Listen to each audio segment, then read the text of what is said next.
At our Thanksgiving gathering, my stepmother raised her glass and declared, "To my husband's boy, destined to end his days penniless and solitary." My father gave a curt nod. "You're out of the will," he said. My stepsister snickered. "He's so strapped he'd probably siphoned gas to make it here?" I flashed a sharp smile, pulled out a stack of papers, and said, "On the topic of wills, Dad already transferred everything to me last year. Alzheimer's. Recall? Within 2 weeks, I drained every account, reassigned every asset, and left them with nothing. Now they're unraveling. What is this madness? We need to talk, please." "All right. I'm not sure where to begin, except maybe with the oddest detail. My stepmom Sylvia was already seated when I arrived, like actually settled at the table before anyone else, just swiping through her phone, barely acknowledging me. Usually she's bustling in the kitchen or fussing over Dad, but this time she just muttered, 'Oh, you're here,' without even a fake grin. I noticed she'd laid out the fancy crystal, but only 5 glasses, not 6. Strange, since she's obsessive about even numbers, balance, all that. I didn't comment. Just filed it away. The drive there, I kept debating whether to show up. But I do every year. My dad, Harold, used to adore Thanksgiving. After he wed Sylvia, things grew strained, but I still came. Every time. It's not like I have a ton of other relatives to visit, and my stepsister Clara is close to my age, but we've never clicked. She's the type who always has to one-up you. Mention you bike 10 miles? She's done an Ironman. Get a new laptop? She's already got the upgraded model. Typical stuff. Irritating, but manageable. Sylvia, though, since Dad's diagnosis, has gotten bolder about favoring Clara, especially when he's foggy, like she's already written me off as not true family, just biding her time. I arrive, and Dad's slumped in his recliner, TV on silent, looking worn. He rises, gives me a real hug, then sinks back down. He's not fully gone, but sometimes he calls me his cousin's name. Other times he's razor sharp. I ask about the football game. He nods like he's tracking, but mostly he just gazes at Sylvia, waiting for her lead. I hang my jacket and try small talk, but it's off. Even the cat's hiding under the bed. Clara strolls in late, flaunting a pricey coat she's always boasting about. She launches into a rant about her new condo and how insane costs are, not asking me a thing, just unloading. I try not to grimace. Sylvia keeps checking her phone like she's expecting a message. Something's wrong. Hard to pin down. Just a bad undercurrent, like they're anticipating something I'm not privy to. We sit for dinner and Sylvia starts preaching about how tough the year's been, how family means loyalty. But she's glaring at me the whole time. I notice she's placed me at the table's far end, away from Dad, which is new. I let it slide, no point in a scene. Then she cuts in to scold me. "Please, no phones at dinner, Shane." Like I'm a teenager, I wasn't even touching my phone. The food's subpar this year, but I eat. Dad barely pokes at his plate. Sylvia's drinking more than usual. Clara keeps topping off her wine. I try asking Dad about his prescriptions, just checking he's okay. Sylvia shuts me down, says she's handling it, and I should trust her to manage her household. I nearly snort. Her household? Sure. The oddest thing is this crystal dish with the dessert, just sitting out all evening. Sylvia keeps eyeing it but doesn't touch it like she's waiting for a signal. Finally, she stands, lifts her glass, and announces a toast. Clara smirks. Dad just sits, vacant. I should have sensed trouble brewing. Sylvia starts, saying here's to kin and those who stand united. Then she turns to me and says, "To my husband's son, who, let's be real, will likely die broken friendless." She delivers it like a cruel jab, no humor. Clara cackles like it's comedy gold. And then Dad, my own father, nods and says, "You're cut from the will." Cold, like he'd practiced it. I didn't react at first, just stared at him. Then Sylvia. Then Clara. Waiting for someone to say it was a prank, but no one does. Clara mutters something about me being so poor, I probably lifted gas money to get there. Dad doesn't meet my eyes, just sips his drink. Sylvia acts all sugary, saying, "Well, at least you got a free dinner." I don't know what I expected.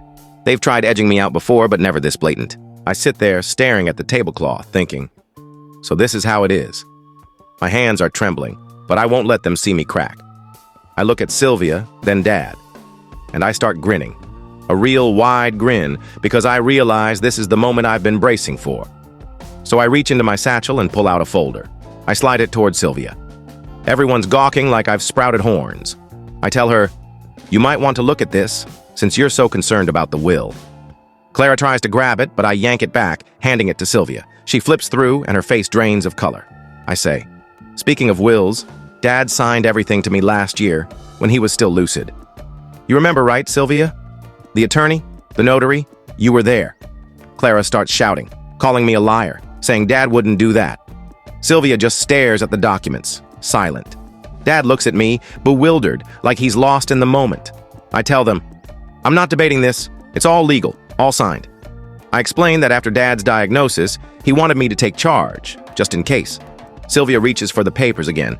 I pull them back, saying she can contact my attorney with questions. Clara bolts up, knocking her chair, screaming that I'm robbing the family, that I'm a freeloader, that I've earned nothing. I don't blink. Sylvia slams her glass, wine sloshing, and says I won't get away with it. Dad keeps staring at his plate. I say, I'm just following Dad's wishes, and if you've got issues, talk to him, or maybe try when he's having a clear day. Clara lunges, grabs my sleeve, and I shove her off. She stumbles toward the dessert dish, cursing me, threatening to call her lawyer. I laugh. Sylvia yells I'm cruel, that I'm wrecking Dad's final years, that I'm tearing the family apart. I tell her she should have considered that before toasting my downfall. I stand, grab my coat, and as I head out, Clara tries to block the door. She's screaming I can't leave until I return the papers. I brush past her. She shoves me hard, so I push back. Sylvia threatens to call the police. I tell her to do it. Everything's above board, and she knows it. I walk out, slam the door. I hear them shouting from the driveway. I sit in my car, scrolling my phone, reading a text from my cousin who ditched dinner last minute. Wise choice. I start the engine and drive off, not glancing back. Next morning, I get to work. Logging into accounts, verifying asset transfers, ensuring everything's secure. No more access for them, no more nonsense. I get a text from Sylvia. You'll pay for this, I reply. Check your banking app. To be continued. Update 1. I wake up post-Thanksgiving and 2 things hit me. My phone's flooded with 15 missed calls. 2. I slept better than I have in ages. I check texts. Sylvia's in all caps. Clara's sent a few. Even one from Dad. Just, call me. The family chat's buzzing. Aunt Marla asking what went down. Cousin Riley with a popcorn emoji. Not helpful. I brew coffee. Try to act normal, but it's not. The house is too silent. I keep glancing at my phone, watching notifications pile up. Sylvia's early texts are threats, saying I'll regret this. She's hiring a lawyer. I don't know what I've started. Then it's guilt trips. How I've shamed the family. How Dad's heartbroken. I don't respond. I open my laptop and start for real. Change passwords. Confirm property transfers are in my name. Check joint accounts. It's tedious. I dig through old emails, bank logins, and figure out which 2-factor device ties to what. Sylvia set up too many shared accounts. Probably deliberate. This wasn't impulsive. Last year, after Dad's diagnosis, but before he declined, he told me he didn't want Sylvia or Clara controlling things if he couldn't. He wasn't cruel about it, just direct. He knew Sylvia cared more about her lifestyle and Clara. She's never helped with Dad's doctor visits or meds. She just wanted the house, the car, the funds. Dad saw it. So I got a lawyer, prepared the documents, ensured clarity. Sylvia was there for part of it, acting unbothered. But I caught her eyeing the notary when Dad signed. I don't know if she thought he'd forget or she'd reverse it later, but she never mentioned it again. Until the toast. Now every bank alert feels like a grenade. I get a fraud notice before lunch. Clara tried withdrawing cash at an ATM, but the account's locked. The bank calls to verify it's legit. I confirm. Thank them. Hang up. Within an hour, Sylvia's texting again, saying I'm trapping them. I reply once, sending a screenshot of the signed forms. She goes quiet for a bit. Around noon, Marla calls. Says Sylvia's telling everyone I stole the house. That I'm exploiting Dad's condition. I tell her to check her email. I'd sent the video of Dad from last year, looking at the camera, stating he wanted me in charge. Marla pauses, then sighs. Says she understands, but the family's going to fracture. I say I don't care, I'm not here to please everyone. Later, Clara calls. I ignore it. She leaves a voicemail, voice quivering, saying she'll sue. That this isn't just. That I'm a leech. She hangs up. Sylvia tries next. Shows up at my place, buzzes my apartment repeatedly. I don't buzz her in. She yells my name through the door, says she wants to talk, work things out. I don't open it. I hear her smack the wall, then storm off, slamming the building's door. Neighbor's dog barks. I return to my laptop, finalize steps, transfer the car title, update utilities, put Dad's name solely on key accounts. I update his info with the care facility. Remove Sylvia's number. It's not cinematic. Just slogging through forms and waiting for confirmation emails. Part of me wants to offload it, but I know if I don't handle it, Sylvia will worm her way back. The next day's worse. Marla texts that Sylvia's claiming I'm barring Dad from visitors. A lie. I reply, saying I'll arrange a visit if she wants. Clara posts a vague, furious story. Tags me. Gets a few likes before deleting it. Sylvia sends a long email, subject in caps. Says I'm ruining Dad's last years. That I'm a thief. I reply, CCing the lawyer, attaching the will. She doesn't respond. I start getting calls from unknown numbers. I don't answer. One voicemail's from a guy I know from Sylvia's book group. Says I should do what's right, she's spreading it everywhere. I check the family chat. Half are arguing, half silent. One cousin asks for proof. I send the will PDF and log off. Saturday, I visit Dad's place. Sylvia's gone. Left junk in the hall. Dad's watching TV. Looks drained, but knows me. I bring food. Sit with him. He doesn't mention Thanksgiving, but asks where Clara is. I say she's busy. He nods, dozes off during a home makeover show rerun. I check his meds, text the nurse. Leave. On my way out, I spot Clara's car parked sloppily in the guest lot. No sign of her. Back home, Sylvia tries calling again. I text her one last time. All contact goes through the lawyer now. She replies, spineless. Days later, it's more of the same. Bank emails confirm closures. Utilities send letters confirming name changes. I check property records. My name, not Sylvia's. It's surreal, not gratifying, just a lot of clicking and waiting. I keep expecting someone to show up at my door, but no one does. Sunday night, Clara calls again. I pick up this time. She starts calm, asking for reason. Says Dad would want us to cooperate. I tell her I did what Dad wanted. She cries, then screams. Says I'm destroying the family, that I don't deserve anything. I hang up. She calls back. I block her. Monday morning, Sylvia shows up at my building again. This time she gets in behind someone else and comes up to my door. She pounds on it, yells that I need to face her. I open the door. She tries to shove past me. I block her.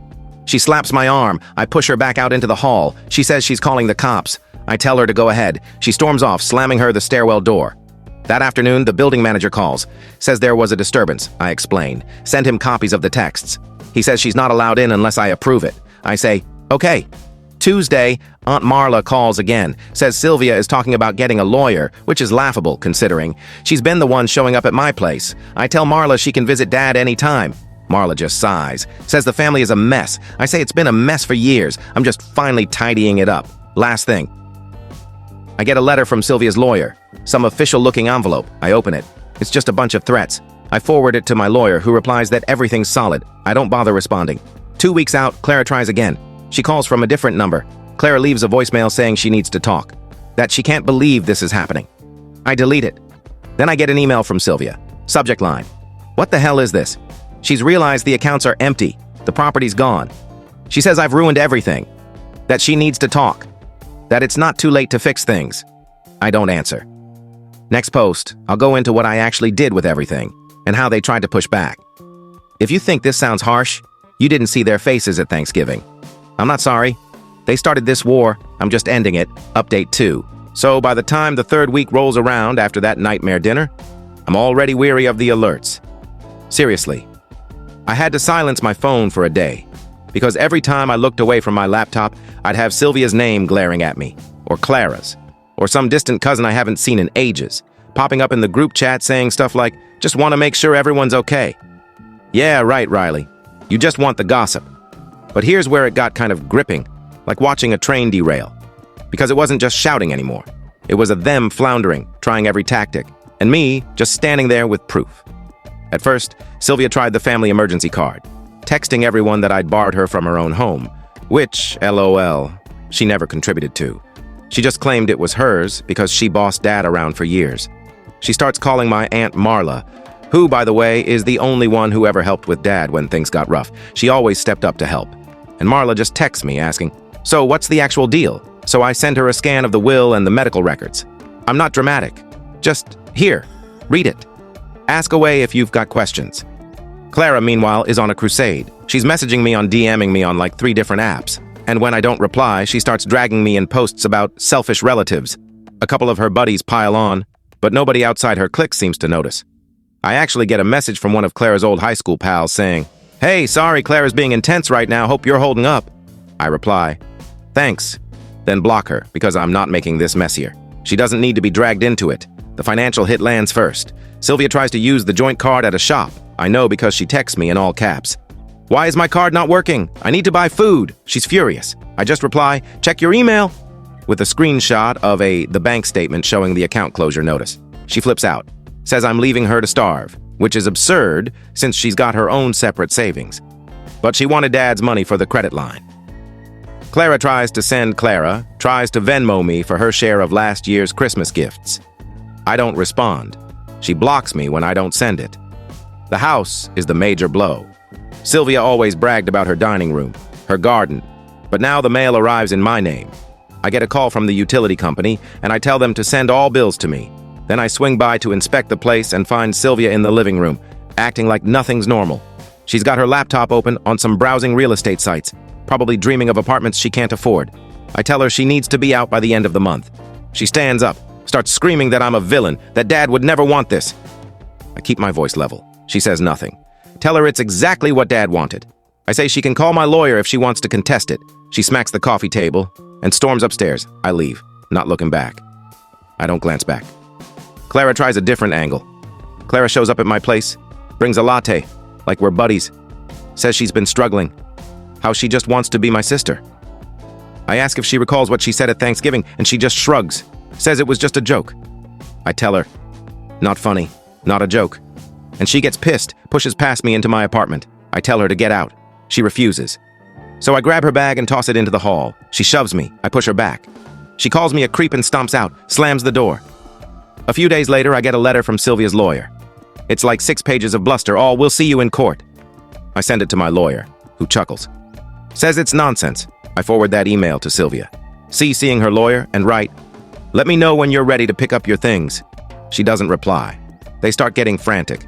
Sylvia's friend tries to call me, says Sylvia's falling apart, asks if I can give her a few months to sort things out. I say fine, but I want a signed contract. She calls it cruel. I say it's just practical. She hangs up. The group chat is chaos. Marla's trying to keep things calm, but it's no use. Clara keeps sharing memes about disloyal kids and fake kin. My cousin suggests everyone just cool off. Says maybe it's better if we all take a break. I mute the chat. Through all this, Dad's silent. I visit weekly, bring food, watch old movies with him. He doesn't mention Sylvia or Clara, just asks about the weather or his old car. I tell him everything's sorted. He nods, then dozes off. I wonder if he even remembers what happened, but I don't push it. I just make sure his bills are paid and the nurses are set. The funniest part is when Sylvia tries to hack into the accounts. I get an email about a failed password reset. I get another from the bank email saying they flagged suspicious activity. I call the bank, confirm it's not me, and they lock it down tighter. I get a message from Sylvia, says I'm destroying her life. I ignore it. Clara tries to play the guilt card, says she can't afford her rent, says I owe her. I reply, "You chose your path." She blocks me again. Then comes the community fallout. Sylvia starts telling people I'm mistreating Dad, that I'm cutting him off. Marla calls me, says the family's divided. I tell her to visit Dad herself. Marla does, spends a day with him, then calls back and says, "I see it now." Doesn't apologize, just, "I see it." The last straw was when Sylvia showed up at the house while I was there packing her stuff. She tries to sweet-talk her way in, says she just needs some jewelry. I let her in but stay by the door. She starts yelling when she sees the boxes, says I'm tossing her out like trash. I tell her you got 30 days. She throws a shoe at the wall, then smacks my arm. I step back. I tell her if she touches me again, I'm calling the police. She grabs her purse and storms out, slamming the door behind her. Now it's just paperwork and fixing messes. I get emails from banks, from lawyers, calls from banks, letters from utility companies. It's all irritating but nearly done. The last message I get from Sylvia, before I block her, is, "We need to talk. Please." I don't respond. I guess I thought I'd feel something, like maybe guilt or closure relief. But honestly, it just feels like work. But I'm not backing down. They made this ugly. Not me. I next post, I'll cover what actually happened with the stuff they lost, and how that kicked off the final pushback. Not here for pity, just laying it out. So I guess the strangest part is how quiet everything settled. Not immediately, but after the last wave of angry texts, and the threats and the sobbing voicemails, just silence. I'd almost call it calm. If I didn't keep checking my phone's email for stragglers or glancing at the peephole before opening my door. I started picking up on small things first. Sylvia's old sedan, the one she always parked too near the mailbox, suddenly vanished, not replaced, just gone. Then I noticed Clara's Instagram shift from all her coffee shop poses and home tours to grainy shots from some buddy's spare room. I dropped by to Dad's to deliver mail for Dad's place. The front porch was littered with moving boxes, but none with my name. Just Sylvia's. Sylvia's rushed scrawl. Probably slapped together last minute. Her handwriting. People think there's some big payoff in this kind of thing, but it's mostly forms and weird moments. I had to meet Sylvia one last time to pass off her belongings. Some dresses, a few pots, a box of random trinkets she called meaningful. She showed up late, Sunglasses on despite the gray sky, barely spoke. Tried to lay on the guilt, said I was really going through with it, leaving her with nothing. I just said, yeah, I'm doing this. She tried to thrust the box at me. I pushed it back. She glared, then marched off. She slammed her car door so hard the window rattled. Clara took a different tack, went full apology mode, called from a fresh number. Left a voicemail saying she regretted everything, that she didn't mean it, that she just wants to see Dad. She even messaged Marla, asking her to vouch for her. I didn't reply. Marla said she was tempted to call Clara out, but didn't want to get sucked in. Can't blame her. Everyone's exhausted. Honestly, most of the consequences hit them. Sylvia had to vacate the house, which meant her pals who loved her dinner parties stopped calling. She tried to keep up the charade for a bit, posting old pics, talking about redecorating, but it faded quick. I heard from Riley's friend that Sylvia tried to couch surf at her place but overstayed in days. Clara bounced between friends' spots for a couple weeks, then tried to lease an apartment with money she didn't have. She texted me a text, said I owed her for wrecking her life. I blocked her. The best part? All those little things they thought belonged to. They assumed were theirs. Clara's gym memberships, even their house Wi-Fi. Gone. I changed all the locks. They're gone, switched every account login. I wiped out every auto payment Sylvia tied to Dad's name. The bank sent her a final statement with nothing. She called the bank manager and screamed at him. He told her to call the number on the card. She sent me a 4-page email tirade. I didn't read it. I forwarded it to my lawyer. The family divide was real, but not as theatrical as they wanted, probably hoped. Some took Sylvia's side because she got to them first, but most just said, that's family drama. Marla stayed out of it, visited Dad when she could, brought him pastries. A few cousins tried to guilt me, but after I sent the will and video of Dad explaining it all, most backed off. One cousin kept spamming me with passive-aggressive texts. I just muted them. I kept my routine with Dad. Brought him meals, made sure his bills were covered, sat with him through old sitcoms. He never asked about Sylvia or Clara again, just chatted about random things, weather, old co-workers, sometimes the cat we had. The nurses liked me because I showed up and stayed calm. I didn't feel like a saint, just done with the mess. The only time I saw Clara in person was when she tried to slip into the house, said she just needed a few items. I told her to come back with a list and a time. Nothing else.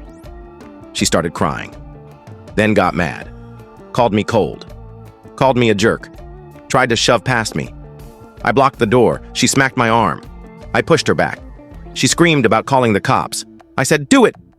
She stormed off, slamming the gate. It's odd how fast people move on. Sylvia's out of the house. Clara's scrambling, fishing for sympathy. And I'm here, I'm just paying bills and cleaning up. Marla said once. You could have let it slide. But she gets it. I wasn't going to let them steamroll me. Not after that dinner. I keep expecting some huge final clash, but it's just a slow, messy fade. Sylvia tried to spread a rumor I was stealing from Dad. Nobody bought it. Clara changed her number again, tried to follow me on a new account, blocked me when I didn't bite. I guess the real thing is, I didn't do this to win or prove a point. I did it because I was done being the family scapegoat, done watching them treat Dad like a cash machine, done sitting through Thanksgivings while they jabbed at me and laughed about how I'd never make it. I didn't want vengeance. Not at first. But when they went all in, I wasn't folding. So now it's quiet. Dad's in a good place. I've got the house calm for the first time in years. Sylvia and Clara are out there, probably spinning their own story. Nobody's pounding on my door anymore. Nobody's calling at 3 a.m. Nobody's toasting to my ruin. I'm not saying I'd tell anyone else to do this. It's messy. It's raw. And honestly, I don't feel like some action hero. It's just life. You handle what's in front of you. Sometimes you push back. So yeah, that's it, I guess. If I ever do Thanksgiving again, I'm bringing my own whiskey. And if anyone toasts me, they'd better mean it. Not here for sympathy, just telling it straight.